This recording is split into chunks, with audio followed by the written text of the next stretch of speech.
Strange case of autoshaping. Correlations are not causes, but autoshaping refers to a laboratory phenomenon that gradually emerges when an animal is very hungry, which also means that its seeking system is highly aroused.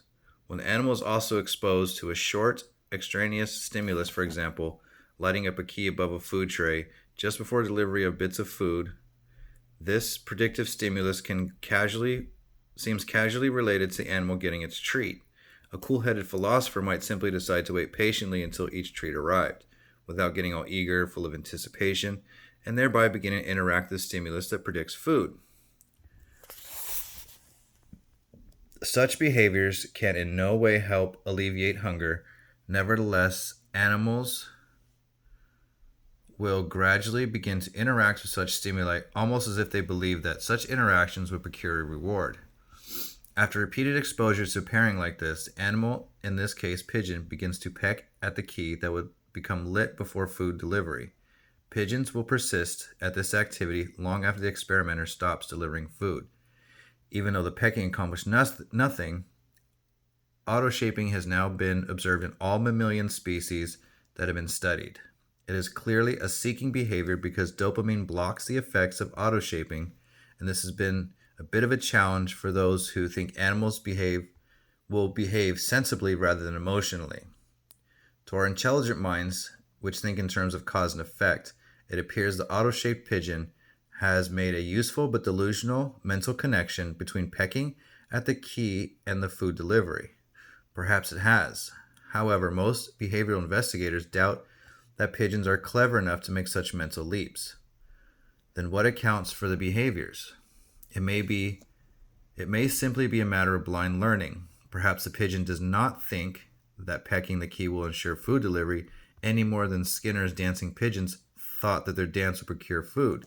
Of course, we will never know because we have no access to the thoughts of other mammals, not to mention birds. At least not as clearly as we can gauge their emotions. How then are we to understand this behavior? Why does the pigeon peck at the key?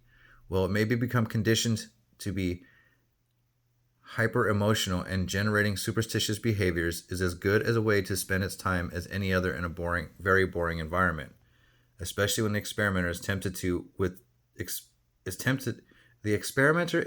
it with tidbits of food every once in a while, treats that are rather consistently predicted by a cue. When the seeking system is aroused, animals become curious about their environments.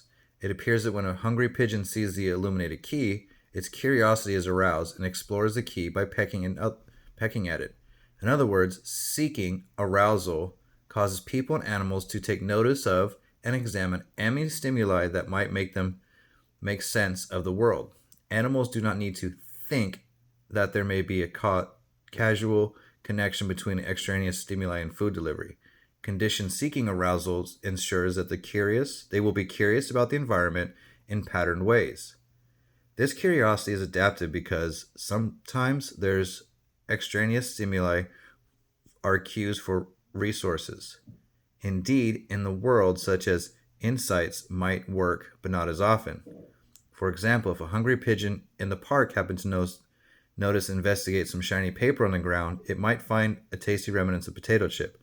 Therefore, any shiny paper would serve as a cue that may predict food.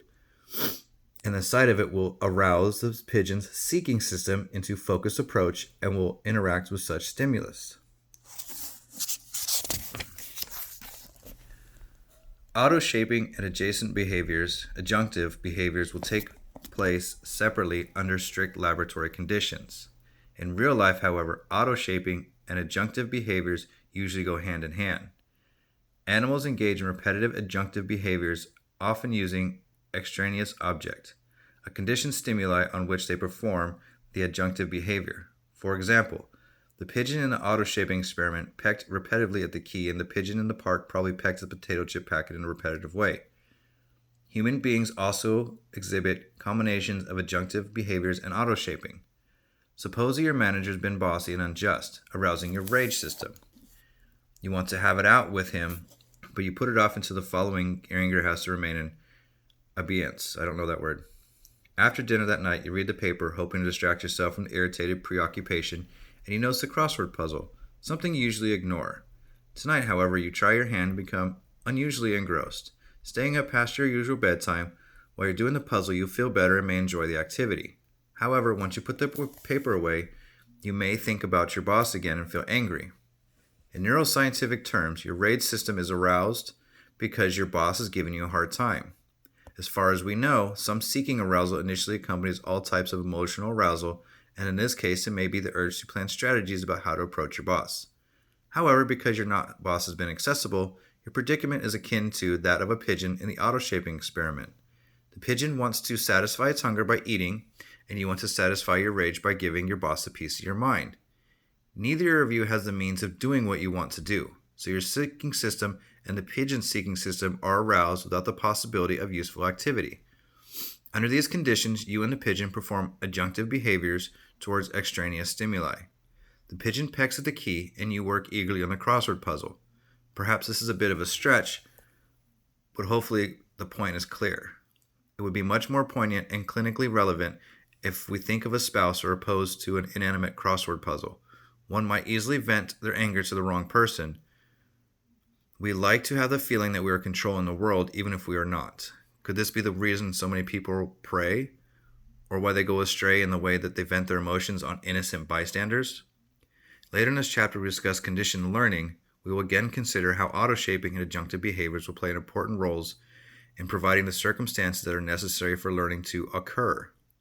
The tendency for autoshaping ensures that people and animals take notice of extraneous stimuli that seem to be casually related. This is a necessary prerequisite for conditioned learning. The tendency for adjunctive behaviors causes people and animals to learn how to perform efficient, repetitive behaviors that typically also emerge when animals are conditioned. Both autoshaping and adjunctive behaviors are manifestations of seeking arousal, and both may be foundational in the way conditioned learning occurs in the real world. There is an aspect that is also central to science, the role of induction in generating testable hypotheses. Inductive logic is little more than seeing relationships along correlated events, along with the insight that correlation imply causality. Of course, this leads to experiments where critical related variables are independently manipulated to see whether there are causal relationships that can be demonstrated. In this way, many potential flaws are seeing correlations as sources of causality, on which autoshaping is based, are avoided.